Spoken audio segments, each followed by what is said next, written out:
Good evening. Good evening. Welcome to Respus Live. Good evening. Thank you so much for joining us on this evening. Happy Monday, everyone. Happy Monday. We're so glad to have you a part of our show on tonight. If you would, please, would you start a watch party and share this video? If you would, at this time, start a watch party and share this video. I am so happy to be here on tonight. Glad you guys joined us, and happy Monday again. Thank you so much for joining us on tonight. If you would, please start a watch party and share this podcast. I promise you it will be a podcast that you will remember. And tonight, our subject is hashtag a change is coming. I kind of thought about that. I was like, I think the change is already here, but we do have some additional changes that are coming. A change is coming. And at first, first thing I thought about was the Sam Cooke song. That I was just looking at the lyrics on that and how amazing that song was written so many years ago, but we can still relate to it today. A change is coming, and we can either be change agents or we can be a change recipient. It is totally up to us. But in this movement, I want to challenge each of you to be a change agent, because one of the quotes that I use on tonight is from Barack Obama. He says, change will not come if we wait for some other person or some other time. We are the ones we've been waiting for. We are the change that we seek. And so we have to take the initiative to make changes in our lives and in the lives of our children and in the life of the community and the world at large. So hashtag someone, if you would, please. A change is coming. We look at COVID-19 and we can see that the world has already changed. We changed the way we shop. We changed the way we go to the store. We're masked up. We're gloved up. So change is inevitable in every aspect of our lives. And so we need to make sure that we're a part of the change. And so I want to challenge you on tonight to do something, to say something, to be a part of this change and this movement. I challenge you to be a change agent, not just a recipient. So tonight, our special guest, and I am so honored to have him here on tonight. It is such a privilege to have him allow Respus Live to interview him. So I am grateful to have our interim police chief of Wilmington Police Department, Donny Williams, in the studio, Respus Live on tonight. So thank you so much for joining us on tonight. Thank you for coming. I am honored and thankful that you took the time to come to Respus Live podcast and just have a conversation about change is coming and we're being a change agent and the things that are happening in the world today. There's so many things going on, but we're glad that you took the time out your schedule to come and be a part of our podcast. So just tell us a little bit about yourself in case there's someone watching, don't know you and don't know your position and what you do. If you share with us and tell our viewers who you are. Absolutely. Thank you for having me here. If I can talk about change, and change is inevitable. It is. And change can be good. Yes. It can. Mm-hmm. But a little about me. I am a native of Wilmington. Okay. I was born here. Okay. December 7th, 1970. I didn't know that. In the 70s, yeah. Yes. Born in New Hanover Regional Medical Center. Okay. I actually grew up in the Creekwood community. Really? Yes. Okay. And I graduated from Laney High School. And growing up in Creekwood, I had the opportunity to interact with Wilmington police officers, retired Captain Bruce Hickman, retired Sergeant Thad Waddell, and the late Sergeant Gerald Lincoln. Okay. And they impressed me as a young person. And I made the decision that I wanted to do right. I did go through a little stage of rebellion, but I decided I want to do right. I want to be a Wilmington police officer. So I was fortunate enough to get a summer job when I was in between my junior and senior year at the police department. And I worked part-time and impressed Chief Darrell Bristol, and he gave me an opportunity to join the cadet program if I went back and finished my senior year of high school. So I went back, finished my senior year of high school. 2 weeks later, I was in the cadet program. Stayed in the cadet program until I was 20 and a half. I was hired as a police recruit, sent off to basic law enforcement training, completed BLET 20, still wasn't old enough to be the police. So had to hang around the station a little bit longer, huh? On my 21st birthday, I was sworn in as a Wilmington police officer. Wow. Worked all through the organization. Started out on patrol. At the time, we were going through the community-oriented policing model, which I really took to that under Chief Bob Wadman. Work patrol, public housing. I had the opportunity to become a DARE instructor, and I taught the DARE Okay. program to probably 10,000 kids. And I Wow. still bump into these kids to this day, except Wow. they're a little bit older now. Work crime prevention. I've supervised K9. I've worked support services. Wow. Just all through the department, it has been a great, almost 28-year ride. December marked 28 years. Wow, What? that is amazing. Yes, I didn't know you were a native from Wilmington, yes. so you serve your I hometown. serve my hometown. That is beautiful. Yes. That is great. That is great. So, what was it that inspired you to want to be a police officer? Was it someone you saw, or just something you wanted to do? It was Lincoln and Waddell Mm-hmm. and Hickman, and it was all about what they were doing in the community. And I was like, man, I want to do that. Mm-hmm. I want to do that. I want to help people. I want to make our community a better, safer place. Yes. And here I am, actually 30 years later, because if you count my 2 years of Yeah. cadet time and my sworn time, it comes right at almost 30 30 years. years. Yeah. Yeah, I know when I was little, I always wanted to be a police officer. I don't know. I think it was the fact that I could probably wear a gun on my holster and stuff, so I would walk around and do that. Did tap into the criminal justice field just a little bit, but I always felt like it was something honorable and something you could do to help people. So I've always wanted to be one, but I guess I'm a little too old now. But that was one of my things I wanted to do when I was a little girl. I wanted to be a police officer. You're never too old. We're hiring.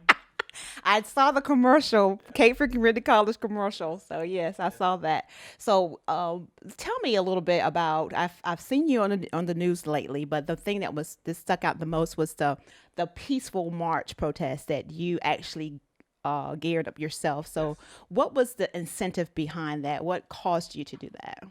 When I saw the video of what I'm going to say, people in Minneapolis did, because I do not consider them to be police officers, Hmm. because a competent police officer would not have done that. Right. I was outraged. I was more concerned with what the family of Mr. Floyd would think when what were they thinking when they saw that, and the fact that this will impact every police officer Yeah. in the country, and it actually ended up going worldwide, and it will have us all painted with this brush. Even though the actions of 4 individuals for less than 10 minutes, you have now painted all police officers. And just like you may have bad doctors, you may have bad airplane pilots, It's true. bad truck drivers, you have bad police officers, but all police officers are not bad. So I wanted to issue a statement, and I thought about it, and I thought about it, and I thought about it, and I came up with a draft statement, and thank God for my PIO, Linda Thompson, because she had to tone my initial statement down some. She had to tone it down and make it more politically I understand. correct. I understand. So we got the statement out, and I just wanted to do more to bring this community together. So I was like, why don't we just do a peace march? Yeah. We get myself, the sheriff, some of the other police chiefs, few of the officers, and we walk and we invite citizens. And I was thinking we would end up 40, 50 citizens. Yeah. Well, it was several hundred people I out saw there. that. And the protesters that were already downtown, they marched down and joined us. That's awesome. So we all came together, and we did our moment of prayer that was supposed to be 8 minutes and 46 seconds, but some of my pastors went a little long on me. But other than that, Yeah. just wanted to do more to just try to bring this community together as this nation heals, Yes. and we still need to heal. There's a lot of healing, Absolutely. some of the things that's happened in the past in this community that we need to heal from. That is so true, and it is important for us to understand that everyone's healing process is different, and so we should allow them to give them the opportunity to heal the best way that they know how, because we all respond and react differently. As I stated earlier when we were talking, the video changed my life. I never really talk about politics or anything with dealing with controversy. I kind of stay away from that. But after I saw the video, I guess just because, one, I'm a mother, two, I'm a human being, it changed my life. it just changed my entire life. So I wanted to use this platform so that we can talk about it and then provide some type of action for our community, because it's good to talk about it because people need to talk, but then we need to follow up with some action as well. And so I'm hoping that tonight we'll be able to share some action plans with some of the viewers, some things that they can do. I definitely want to take this opportunity to encourage everyone to vote. And if you haven't registered to vote, I want to ask you to do that, because it is definitely time for change, and we have to make changes the best way we can. Pamela Marshman Evans said it was an awesome march and a great representative of unity. And the march was great. I feel personally and professionally that every leader should make a statement about what is going on in the world. Your statement was profound. The article you wrote was profound. And then the march itself, it was great to see so many people come together. It wasn't about color. It wasn't about nationality. It was about people coming together as one. And at the end of the day, that's the way it should be. And that's what we're looking for, is unity among all people. That's right. And I hear people say all the time when they say hashtag Black Lives Matter, and then people say all lives matter. We never said that they didn't, because all lives do matter. And as a Christian, and I confess and profess to be one, it is important for us to love everyone, good, bad, or indifferent. And so all lives matter. But at this moment, we wanted to express in so many different ways that Black lives matter as well. And so the video changed our lives forever. But I love the fact that we are change agents. That march brought so many people together, and it exemplified what unity looks like. You know, there was preachers from different churches, different denominations, different nationality. I mean, there were just a plethora of people there. So it was just amazing to see that, and live on TV. I was glad that I think I saw it on TV. It may have been one of the websites. Facebook. Facebook yes. Live. It was good to see it. It was good to see it. So how did you feel after that? I mean, what did you walk away with, your takeaway? We have a lot of support in this community, and people want to see positive change take place. Yes. And that was evident after we walked away, because we received emails, well, why didn't you do it later when I can get off of work? And why didn't I have more notice? So I was like, wow. Yeah. Wow, very powerful. It was powerful. It was very productive and effective. Yeah, and so that's the type of change that's coming that we're talking about on tonight. A change that is going to be beneficial for everyone and unite us together, because we can do so much more together than we can individually. So I'm glad that you were able to do that. It was something else I wanted to say before we go. I got questions already. Tiffany Jones says, how are you making sure that citizens here in Wilmington aren't experiencing what George Floyd had happened to him? She says, I know that personally you're a good man. Okay. Beyond the uniform and the position, she says she knows you to be a good person. We have policies and procedures in place. We have audit processes, and we have a very open complaint system. If a citizen feels that one of our employees did not treat them fair, or there was some form of abuse, they need to file a citizen complaint. It's not going to hurt our feelings, and I encourage it. We take them in person, by phone, via email. The same process, you can commend an employee if they do something exemplary that you think was outstanding, and we get both of them. We get complaints on employees, and then we get compliments on employees. Yes. I noticed I've watched some, I think maybe the Wilmington Police Department Facebook page. I see officers sitting down, playing with kids, stopping and helping them do things. So it's good to see, because as you stated earlier, all officers are not bad. And, you know, my grandmother used to say this, and I didn't agree with it as a young adult, as a child. Definitely don't agree with it as an adult. But she says one bad apple will spoil a bunch. And I was like, I don't think that's fair.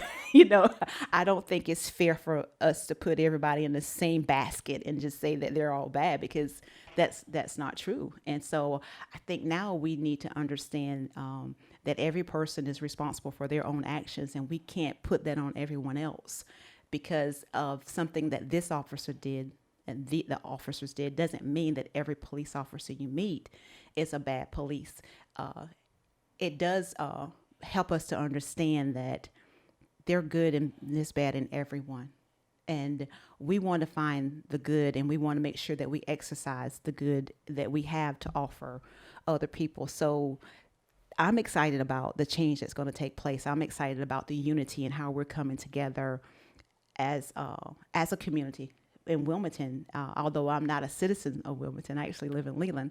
I attend church in Wilmington and work in Wilmington. So to me, I spend most of my time in Wilmington. So I do feel like I'm a part of Wilmington, and it's good to see the changes that are taking place now doing this movement, because we're in the midst of a movement. Linda actually posted on our chat. You can actually file the complaints, or you can commend an officer. She has that posted now, so that's something that we could use for future references for both good and things that were not so good. So I wanted to ask you, what are some of the things that may be overlooked that police officers do, and what are some areas of growth that needs to happen within our community? Because sometimes we overlook the good and just focus on the bad. Okay, let me give you the number of calls that we respond to in a year. 173,000 calls last year. Wow. Our daily average is somewhere around 380, 400 calls a day. That's our average. Some days we may get up to 500-600 calls in a 24-hour period. Wow. So those are a lot of calls for service. Some things that are overlooked is when a police officer saves a life, and I'm very proud to share this story.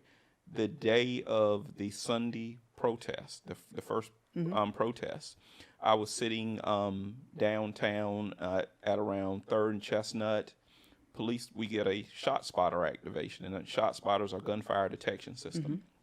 Officer starts hollering for help on the radio. I get there. I leave, get there. It's over around Princess Place Drive, where Carter's Pharmacy used to be, down there where the cemetery is. Young man was high on some type of narcotic. For some reason, he gets out of his car and starts shooting in the air. Officer rolls up on him right after this takes place. The day of that first protest down at City Hall. Matter of fact, an hour and a half before the protest started. Instead of the officer pulling out his handgun and taking this man's life, he de-escalated. He negotiated. Guy dropped the gun. We were able to take him into custody. We ended up having to tase him.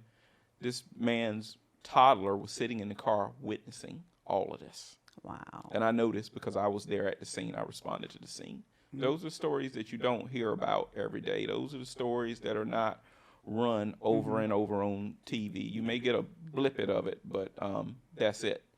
Officers saving people's lives that have overdosed. We get countless overdoses. Officers apprehending suspects that have robbed or beaten someone, or our detectives working tirelessly to solve a homicide. Those are things that our people do constantly that get overlooked.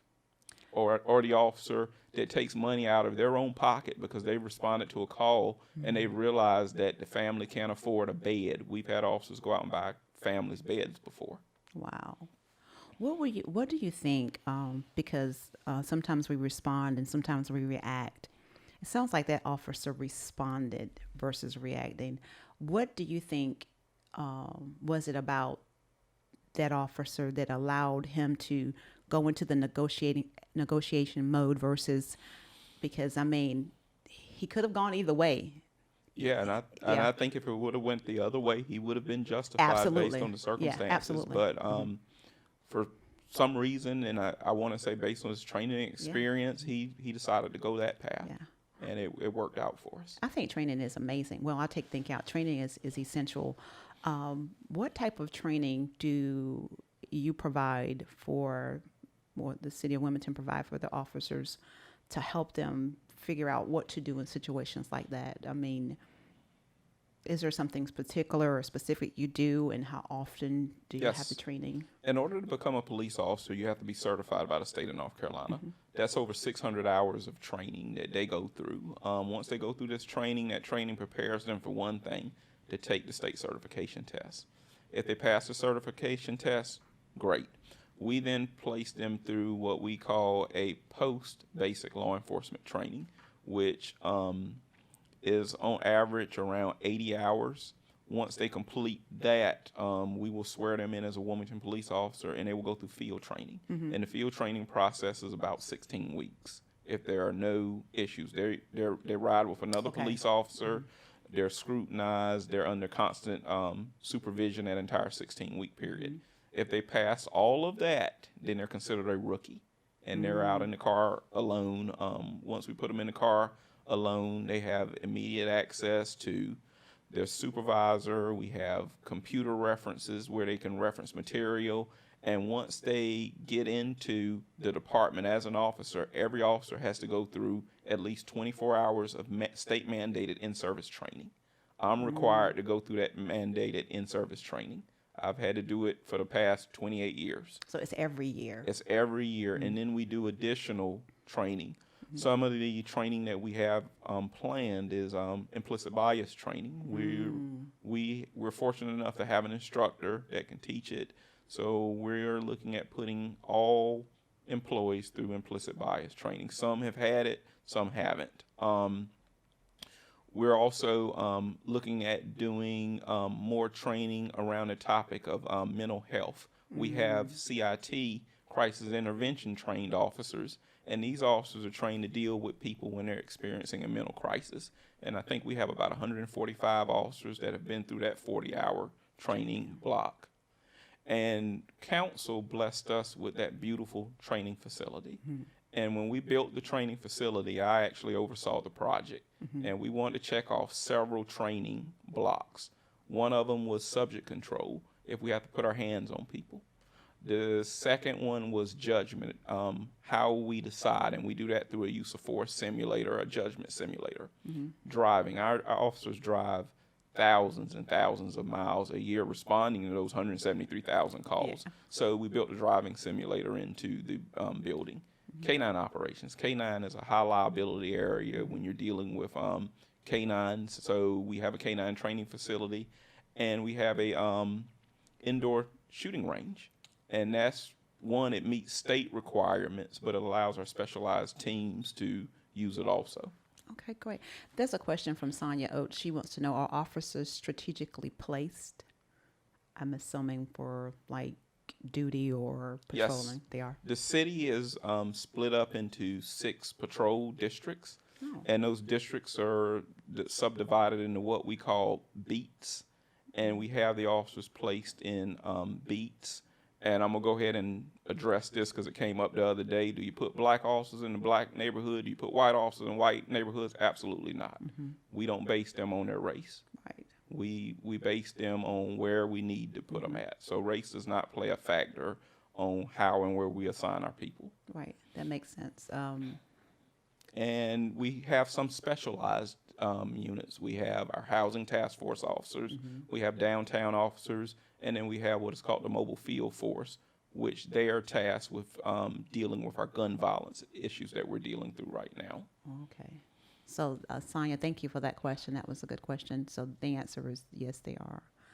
And I was impressed with the fact that there are going to be some more training available for your officers. That you just mentioned it a few minutes ago.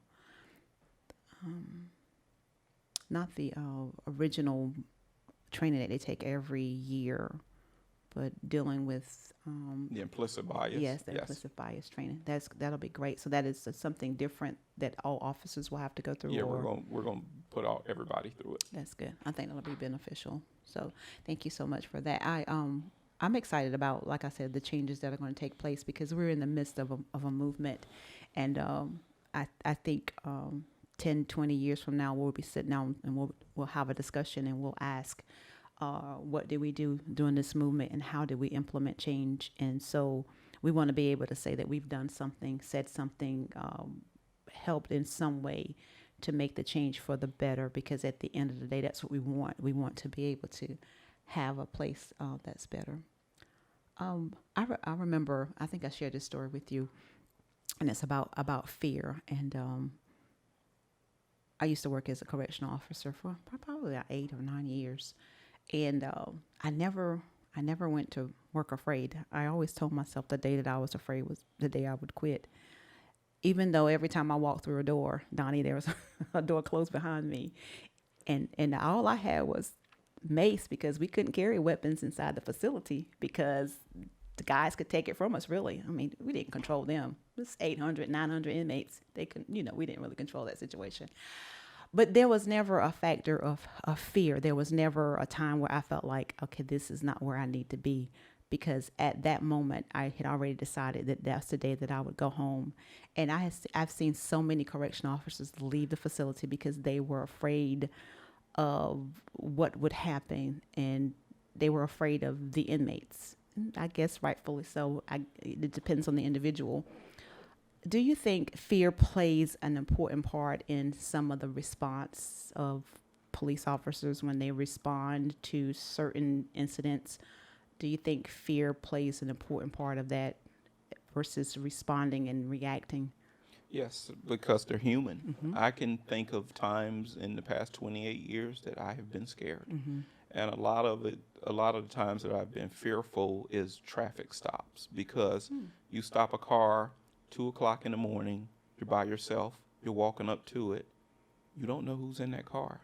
You try to run the tag before you stop it. Back when I was a young officer, I didn't have a computer in the car. So I would try to call it in and run it, but if the system's down, you don't know if it's stolen or not. So yes, fear does play a part in what you do in law enforcement, because again, you're human. And just because you have on this uniform, just because you're wrapped in a Kevlar vest, does not immune you from those things. Yeah. Yeah. That's true. I was noticing the other day that they're going to take a lot of the cop shows and stuff off of television, because some of that stuff is wild. I mean, I don't really watch it. I don't watch a lot of television, but I don't know how true that stuff is and if it's really reality. Do you think that's a good thing that they're going to remove some of that stuff? Because I think we look at things like that and we assume that that's really the way it is, and that's not always the case. Yeah, I mean, I could go either way with that one, because to be honest, the only one I've ever watched was Live PD K9 Cops, and that's because our K9 unit was on it. Oh, they were featured on that. Yes, our K9 unit was featured, but the rest of them, I don't watch them. Yeah. Yeah. And I can tell you what they featured of our people was real. It was real TV. Right, because we had to approve everything before they ran with it. So they just follow you guys around like for all day? They follow them around for weeks at a time, and they actually followed them. One night they was chasing someone that was wanted on a serious warrant, and I was actually out there with them that night, so it was pretty accurate what I saw from that night. So yeah. Oh, good. Yeah. Pamela Evans says, how are all the officers mentally dealing with what is happening? Are things in place to help them? Yes.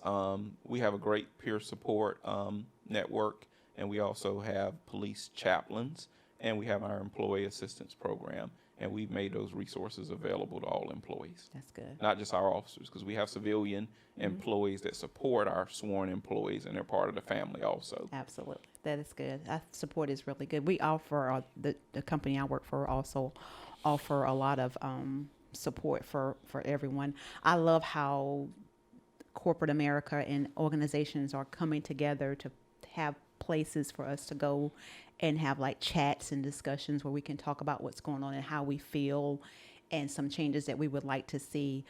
Again, we are the change agent, so we have to make sure that we put ourselves in a position to be able to assist with the change that we're looking for. I was listening. Jamie sent me a question. He's right in here. He's going to send me a question. So tell me, what is it that you would want to tell the citizens of Wilmington that maybe they are, afraid, or they're looking at what's going on and there may be fear factors?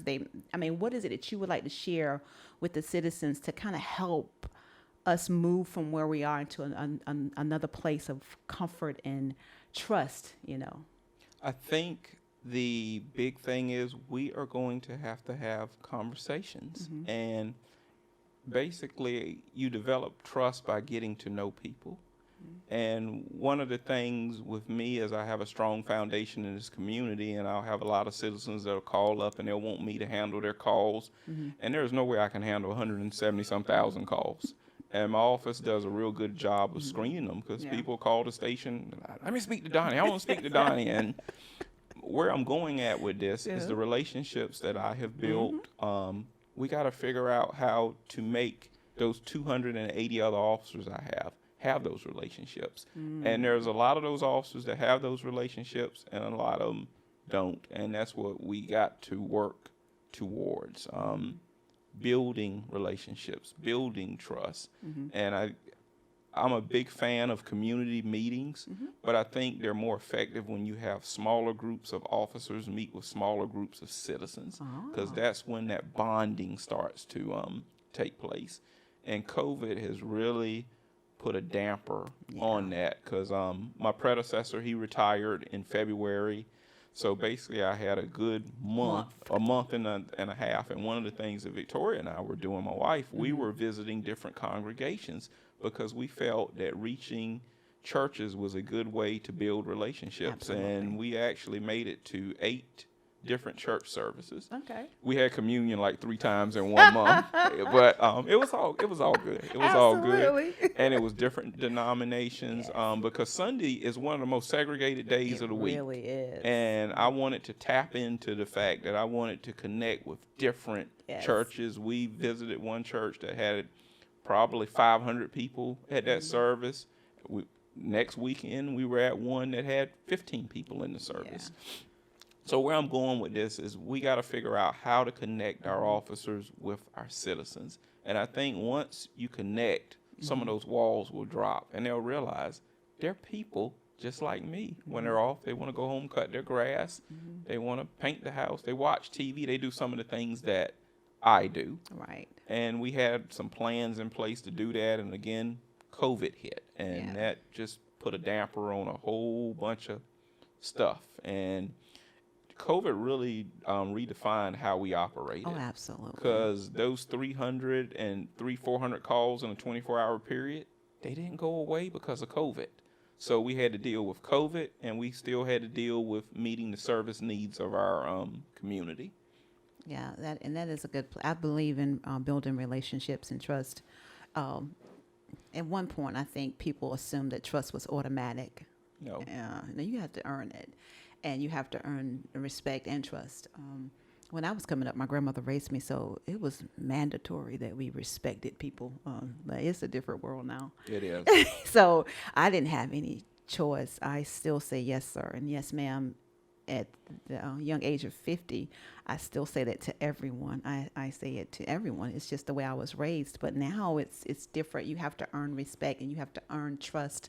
So getting out in the community and having a presence is a good way, and that's an excellent idea. So hopefully we will never be normal again, whatever that was. But hopefully you'll be able to get back into the groove of getting into the community, because that is definitely a excellent place to start in building trust and relationships, because I believe once we build a relationship, trust will come. Yeah. I think so too. Yeah. One of our biggest tools that we've used to build trust, our cop camp, we had to cancel it this year because of COVID. Yeah. Last year we took a vehicle and turned it into a community engagement truck, where we could take this truck out into the community. We can serve popcorn out of it. We can do snow cones. We can do ice cream. Because of COVID, we can't use that resource. So it's sitting there at the station right now. Yes. So hopefully we'll be able to get back to things. That's why I say a change is coming, and it is actually here and more to come. We changed the way we fellowship, we go to church, we shop, we change everything. Life is no longer the same. So we have to make sure we take care of ourselves and be extra safe. So I understand you're not being able to do some of those things, but I hope you'll be able to, because that sounds like a lot of fun. So tell me about the Citizens Police Academy. I don't want to forget that. It is virtual, which will be the first time that we've tried it in this manner. And The purpose of the Citizens Academy is to give citizens an understanding of what goes on in the police department. And we'll see how the virtual academy works. I think it's a great idea. Linda Thompson and her staff, they've worked on it. So normally when Linda puts her hand on a product, it turns out to be a great product. And shout out to Linda, huh? yeah, and I am hopeful that we can get beyond COVID and we can get citizens in our new Haynes Lacewell training facility. When we built that building, we purposely looked at other police training facilities throughout the country, and one thing that we noticed, they were fenced in compounds and there was no interaction with the community. And we noticed that with several of them. So one of the things that we decided that we would do is when we built our training facility, we want our facility to be able to interact with our community. Now, eventually, the entire facility will be fenced, but we're going to leave the main gate open in the daytime for citizens can come in and out. We have Boy Scouts, or actually Cub Scouts in Creekwood. We had a Cub Scout pack. We designed the building for the kids could have their Cub Scout meetings in the police training facility. Oh, that is awesome. Yep. And we want to run our citizens academies there. We want citizens to come in and get on the driving simulator. We want them to see the use of force simulator, K9 demonstrations. That'll be great. Yeah. We want the citizens to be part of the policing process. We just don't want to be this standalone department called the police department that's off to the side. In order to resolve problems in this community, we have to have citizen involvement. That's true. And one of our issues that we're dealing with, and I'm going to put it out there, we have a gunfire issue. From January until May 25th, we had 1,058 bullets fired indiscriminately through the city. 1,058. From January to? May 25th, 1,058 bullets. We have had 7 gunfire-related deaths to date. 7 deaths. I have the victims' names ingrained in my head. Yep, 7. And we actually had an 8th death that was an assault, some type of fight that took place. But we have an issue with gunfire, and it's not all gang-related. So yeah, a chunk of it is gang-related, but the motives are different. Like looking at our deaths, we think over half of them were robberies, and then the other half may have been some type of dispute or disagreement, and we're thinking one of them had a gang nexus. And where I'm going with this is we are working on a long-term gunfire reduction plan. And this plan is based on the basic foundations of community-oriented policing. Sometimes people get community policing and community engagement mixed up. Community policing is basically the philosophy where the police, citizens, and government work together to proactively solve problems. Community engagement is the bicycle patrol, the community engagement truck. But this gunfire reduction plan, we're taking a community-oriented policing approach. It's actually 4-part plan, but it has 3 main parts. We have the prevention phase where what we want to do is we want to target youth that could potentially become involved in the gunfire or gang lifestyle, and we want to prevent them from going down that path.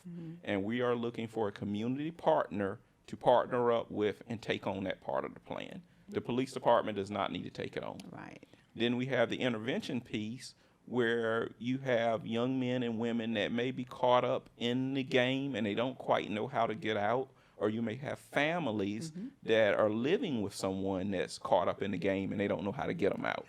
And that's what we want to do with the intervention piece, and part of that will entail a call-in where we call people in, we put them on notice, and we offer them community resources. We're giving them an opportunity to change their life, and we'll be looking for community partners to take on that piece. That does not need to be taken on by the police department. And then the enforcement piece, we have people that are dangerous in our community and they just refuse to change. And we're going to take enforcement action. We have commitment from the DA, the sheriff, and some of our federal partners. And then the final piece to all this is we're going to ask UNCW or some organization to evaluate it to see if what we're doing is effective or how do we need to adjust. And again, this is a community-driven plan. This is not just the police department's plan. We just want to be the facilitator, but we're looking for community partners to partner up with. And our churches are going to be a very valuable partner in that when we get into it. That is great because as I was stating that we need some actions to go along with our conversations. This would be a great opportunity for us to be a part of a change, being involved. Sonia Oates said maybe partner with the schools, look at the schools as well as far as partnering with. I think Linda's on that. She mentioned something about wanting to teach a course in the school and to see that. I think it's at the prevention stage or either the intervention stage. My sister asked, as a frontline worker, how are you and the officers protecting yourselves and your families from contacting COVID-19? A lot of hand washing in my case. We try to maintain social distancing, and I'm actually doing better with my mask. Yes. Yeah, you came in here all masked up. Yeah, I came in all masked up. I'm doing better with the mask. Some of the things that we had in place is when an officer would arrest someone, they would normally transport them in a vehicle. When we were really at that very sensitive stage, we would not put our officers in cars with people. We had a van especially set up to give some separation. Oh, that's good. Command staff meetings where my command staff and I would be in a small room, and it'll be 12 of us in there. We now meet in a big room where we can spread out. Yeah. We have another question from Maria. She says, how are you guys handling things now that people are targeting police officers? We're just being proactive and being safe and just trying to watch our back and just praying that, no one gets hurt. That's all you can do. Yeah, that's true. So tell me, this is a personal question, what has been, if you can, in 28 years, the most rewarding part of your job? I mean, was there a day that you went home and you just felt like, okay, this is the day that will go down as the most rewarding day that I've had as an officer? I don't think I've had a most rewarding day. I've had several rewarding days, but one of the things that I am proud of is our cop camp program. Okay. In 1995, as a young officer, I started cop camp with myself and 10 kids. And this year, if we wouldn't have canceled, would be our 25th year of doing it. So you started 3 years after you got on the force? I started, 95. Wow. I started cop camp. And a lot of officers back then, they laughed at it. They thought it was the biggest joke. What are you doing? Dude, what are you doing? And 25 years later, it is still going strong. And we've actually had parents to put their kids through cop camp, and they actually went to cop camp as kids. As kids. That is great. So it started off about 10. So what number are you at now with cop camp as far as the participations and how many people participate? I think we're doing about 30 a session. Oh, that's good. Yeah, about 30 a session, and we normally do 2 sessions, but it was a hard decision for me to cancel cop camp this year. Yeah. But I just thought for the safety of the kids and for the officers, and I was concerned that we would run with it, and then you'd see this uptick in cases. So let's just play it safe and cancel it. Yeah. Well, hopefully you'll be able to. Terry DeBose maybe says, so proud of what you're doing, Chief Williams. Thanks. It's always good to have someone say they're proud of what you're doing. Yes, that is a good thing. So nothing really stick out more so than others than, the program, that is cool. That is real cool that 20 some years later, you're still, the program is still working. Yeah. And there's other things, over a career, but that's a long time. That's one of the proud papa moments there. Yeah. Yes. And probably completing that training facility, because I worked on that training facility for almost 10 years. So to see that come to fruition, that was a big accomplishment. What year was it finally completed? We completed it in 2019. Oh, so last year. Last year, and I started working on it in 2009 as a young captain. And so you haven't had a chance to really get in there, have you? Well, we got in there, and then COVID came. And so you couldn't implement any of the programs. Yeah, Felicia Lewis says, Chief Williams, I like your inspiring spirit that you have.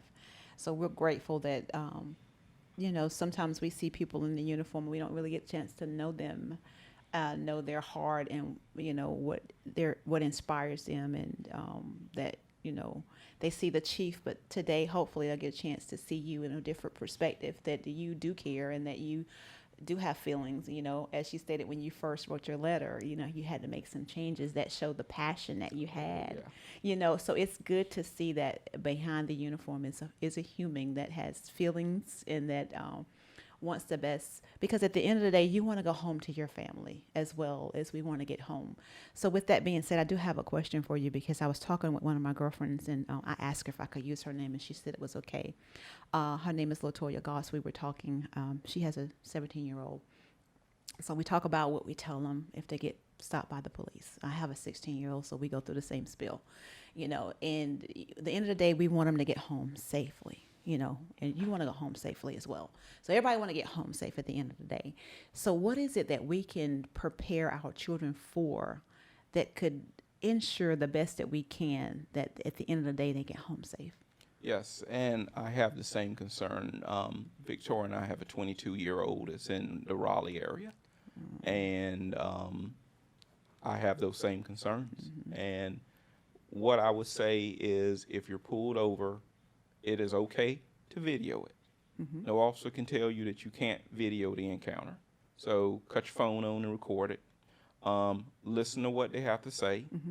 Explain anything that's asked. Comply with them.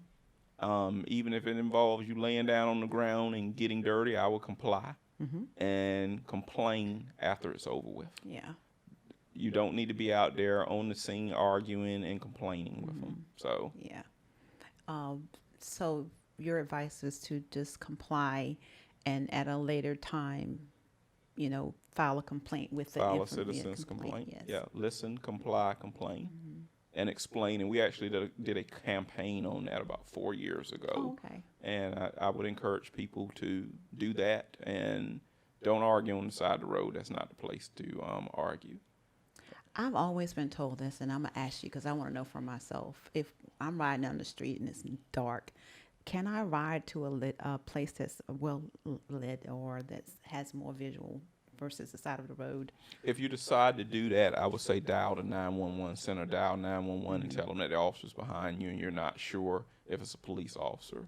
So, To get to a safe place. right. Yeah. For the 911 center can communicate with the officer that you're not fleeing from them or anything. So, yeah. I'm not flying down the road trying to get away from the Because police.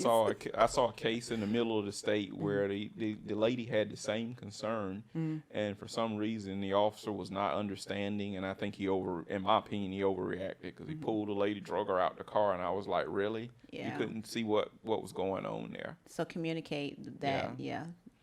So, and then this is another conversation Latoya and I had. We look at the George Floyd case, and we know every case is not the same. And I don't know, I wasn't there, but I saw the video, and what I saw, it looks like he complied with what was asked of him from what I saw. That gives us a whole different conversation with our children. Once you comply and once you do everything that you're supposed to do, we still want you to get home safe. And sometimes we, like you said, it's your concern with your son as well. What advice, I said, you listen to them, you make sure you follow the instructions, record if you need to. In a case where if I'm not comfortable, I can call 911. Is there anything else that you think we can do to help, both parties get home safe? Because it's a little scary now for everybody, and we want to at least share something on tonight that could possibly help with the fear that we are all experiencing now when something happens. Because to be honest with you, I haven't been stopped in a long time. I'm proud of that because I have several tickets, Donny. Most of them were speeding, but I haven't been stopped in a long time. But I have to admit that if I was to get stopped now, my heart would probably start beat fast, and I wouldn't feel the same that I did 5 years ago. Yeah. In addition to that, I would probably have my license and registration ready before the officer gets up to the vehicle, so you're not digging in a glove box or anything like that. And just know where your registration is and keep it handy. At one point, I had made a photocopy of my registration. I laminated it, and I kept it over the sun visor for if I'm stopped, I can give it straight to them. That's a good idea. Yes. That is a good idea. Would you suggest that we tell the officers what we're going to do if we decide to move our hands? Because I know my one of my pastor friends got stopped Sunday, and she was saying that when when the officer pulled her over, of course they touched the back of the thing, and then she says when he got to the window he had his hand on his gun, and I was like, well, he doesn't know who's in the car, so And she was like. I am getting ready to move my hands to get my registration. I mean, do you think that's something that we should do so they know what we're going to do? I would. Also, if you have weapons in the vehicle, I haven't been stopped in years, but I have gone through check-in stations and other locations where they'll have the checkpoint set up. And one of the first things that I tell them, hey, I have a gun in the car, so you need to tell them that you have a weapon inside of the vehicle. Yeah, I was going to ask you that because I carry a weapon with me all the time. I have my concealed weapon, and I always have one. I try to remember to put it in my front seat. Right. And just leave it there. So as soon as I get in the car, I take it out my bag and put it in the front seat and just make sure it's on the seat. And so I want to make sure that when I pray that I don't get stopped, but if I do, I want to make sure I follow the correct procedures, because at the end of the day, I don't want any issues or concerns. I want to make sure I get home safe, and I want to make sure my 16-year-old gets that home safe. And LaToya wanted to make sure her 17-year-old son gets home safe. So thank you for sharing those nuggets with us, because they can be life-changing. It doesn't take but a moment for something to go wrong. Absolutely. As we saw in the video with the guy in Georgia, it doesn't take but a moment for things to change. So if we understand prior and become proactive, okay, this is what we do if we think we're going to get stopped, and explain to our children the necessity of don't dispute it right now. My daughter, I actually have to tell her, don't say anything, because she's 16 and she likes to express herself. Yes. This new generation, they want to talk about everything.